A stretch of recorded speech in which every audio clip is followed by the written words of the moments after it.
ছাপতে আসবেন তাপসী। হাততালি।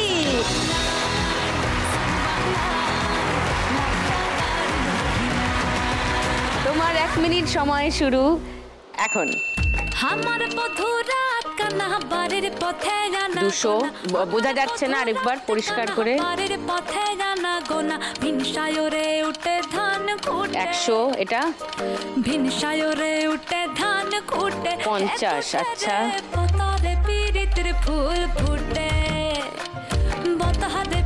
এটাও 500। এইগুলো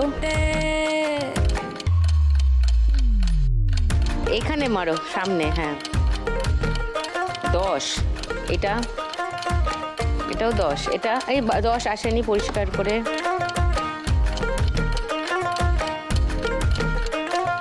200। Okay next. 100।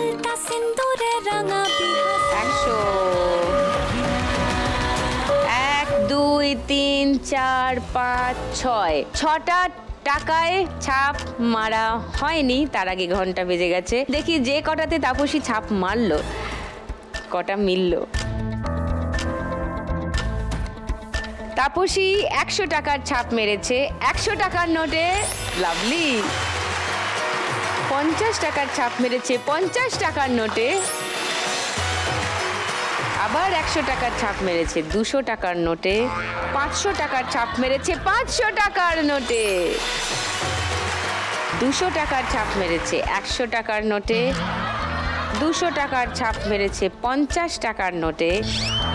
10 টাকার ছাপ মেরেছে 20 টাকার নোটে। 500 টাকার ছাপ মেরেছে 50 টাকার নোটে। 10 টাকার ছাপ মেরেছে 10 টাকার নোটে। 500 টাকার ছাপ মেরেছে 200 টাকার নোটে। তাহলে কত দাঁড়ালো?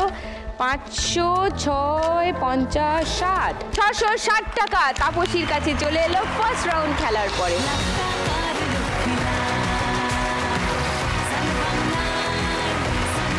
তিন মা লক্ষ্মী দারুণ নোট ছেপেছেন, আর নোট ছাপার পরে তারা কে কোথায় দাঁড়িয়ে আছেন একবার সবাইকে দেখিয়ে দিই পরপর।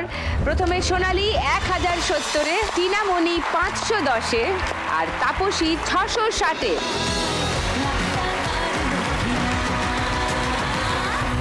আমার সঙ্গে হস্তশিল্পী টিনামণি ভাস্করকে নামে অনেকেই হয়তো চেনে, আর তার পরিবারের নামে তো সবাই নিশ্চয়ই চেনে। এই কাঠের পুতুল কতদিন ধরে বানাচ্ছ টিনামণি? আমি কি বলুন তো, আমি তো পড়াশোনা করি, তার পাশাপাশি আমি ছোটোবেলা থেকেই দেখতাম বাড়ির মা বাবা সবাই এই কাজটা করতে। আমি ওনাদের দেখে দেখে শিখেছি। আমি অন্য জায়গায় কোনো প্র্যাকটিসও করিনি, কিচ্ছু নয়, দেখে দেখেই প্রায় সেই 5-6 বছর থেকেই আমি রং করতে পারি। এইগুলো কোনটা কি একটু বলো? এটা হচ্ছে মা দুর্গা। এটা মা দুর্গা।